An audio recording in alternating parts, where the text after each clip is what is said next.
Hello दोस्तों, आप देख रहे हैं ईआर में त्रिपाठी चैनल। और आज हम लोग बात करेंगे कि एयर कंप्रेसर की इम्पोर्टेंस की। एयर कंप्रेसर कौन सा हमें लेना चाहिए, उनके बारे में इन डेप्थ इसमें जानेंगे। और किस तरीके से मार्केट में इन्फ्लुएंस चल रहा है एयर कंप्रेसर को लेकर के, वो सारी चीज़ें इस वीडियो में डिटेल में समझेंगे। अगर एयर कंप्रेसर की बात करें तो मोस्टली आपको हर जगह दिख जाता है एयर कंप्रेसर। आपको हार्डवेयर शॉप पे भी मिल जाएगा, लोकल मशीनरी शॉप पे भी मिल जाएगा, कंपनियां भी दे रही हैं और कुछ ऐसे लोग हैं जो बना के भी देते हैं। आप कहोगे कि मुझे वॉशिंग के लिए या किसी पर्पज के लिए चाहिए एयर कंप्रेसर, तो वो आपको बना के दे देते हैं। टंकी जितना आप रिकमेंड करते हो उतने साइज़ की टंकी दे देते हैं। लेकिन अगर स्टैंडर्ड की बात करें तो वहाँ पे बहुत बड़ी साइज़ की टंकी लेने का कोई मतलब नहीं होता है, क्योंकि जो प्रेशर होता है, आपको लगता है कि मेरे में बहुत भरा हुआ है, लेकिन आप अगर मशीनरी पे काम करते हो तो कभी कभी वो ड्रॉबैक हो जाता है। आपका एक्सीडेंट कराने के लिए भी उसका एक रूट होता है एयर कंप्रेसर का। तो इसलिए आपको एयर कंप्रेसर जब भी आप लेने को प्लान करें तो उसमें कुछ चीज़ें होती हैं, लोगों को नहीं आइडिया लगता है। हर किसी को वही दिखता है कि इसमें टंकी है, इसमें हेड है, या उसको ब्लॉक कह सकते हो या हेड कह सकते हो। कई जगह ब्लॉक कहते हैं, कई जगह पे हेड कहते हैं, हम भी उसको हेड कहते हैं। तो हेड हो गया। अब हेड में भी डबल पिस्टन का हेड है या सिंगल पिस्टन का हेड है। सिंगल पिस्टन का है तो उस हेड की बोर साइज क्या है, और डबल पिस्टन का है तो उस डबल पिस्टन के हेड का बोर साइज क्या है। बोर बोले तो जो पिस्टन की डायमीटर होती है वो कितनी है, 70 mm है, 65 mm है, 75 mm है, 80 mm है, क्या उसकी रेंज है।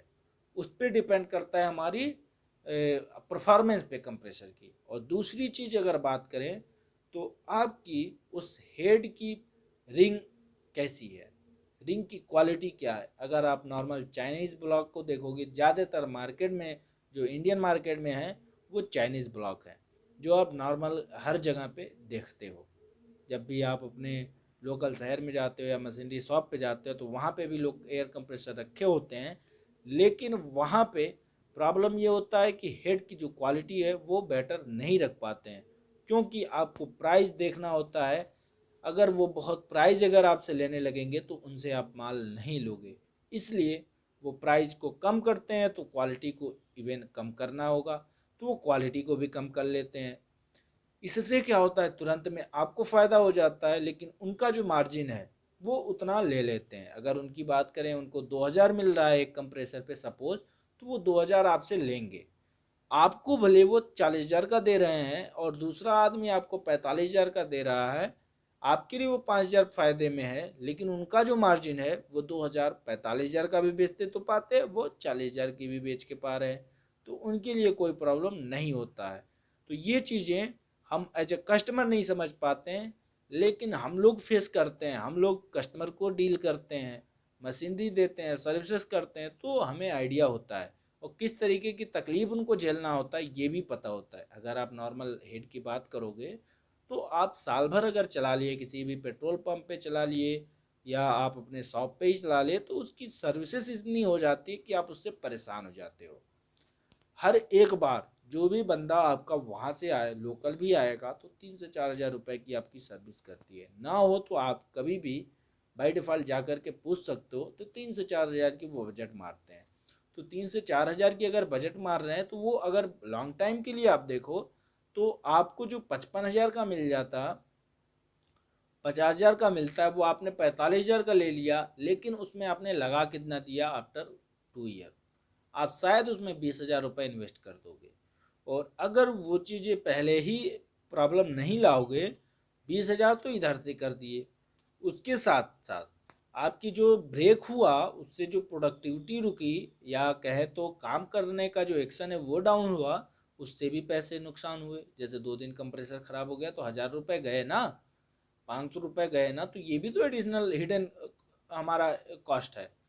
ये चीज़ें लोग को नहीं समझ में आता है तुरंत में, तो वो क्या करते हैं, आमन थापन में जाते हैं और जो चीज़ें मिलती है ले लेते हैं। लेकिन भैया उसमें कमाई लगता है, उसमें पैसे लगते हैं, तो ऐसी चीज़ को क्यों लूँ जो हमें परेशानी दे।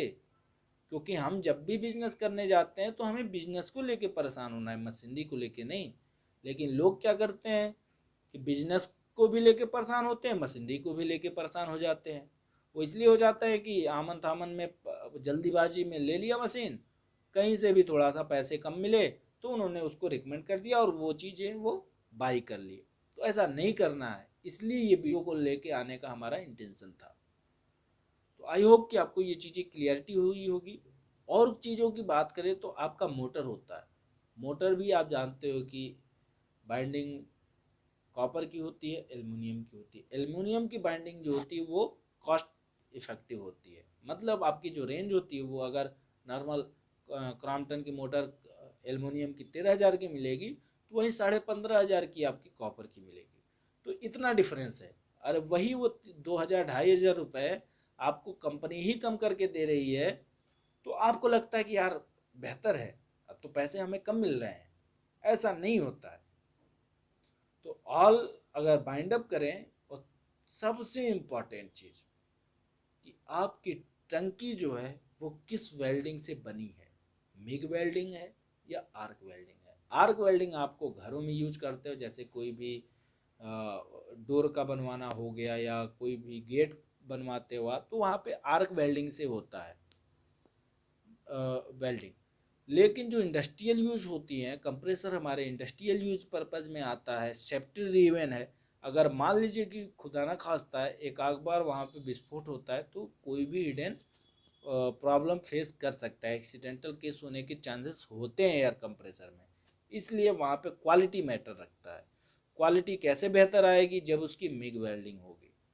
तो वेल्डिंग की ध्यान देना, और आपकी हेड कैसा है उसको ध्यान देना, मोटर कैसा मिल रहा है उसका ध्यान देना, इन सारी चीज़ों को आपको ध्यान देना होगा, तब तो आप कंप्रेसर में अच्छे कंप्रेसर लेके आ सकते हो।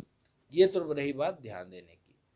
अच्छा, वॉशिंग सेटअप में हमें कौन सा कंप्रेसर लेना चाहिए।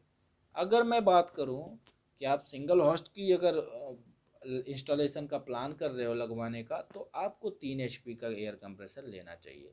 अगर आप नॉर्मल कोई सीजर लिफ्ट पे जाते हो तो आपको एडिशनल होता है, वहाँ पे आप चाहो तो कंप्रेसर लो, ना चाहो तो आप बाद में पोस्टपोन कर सकते हो।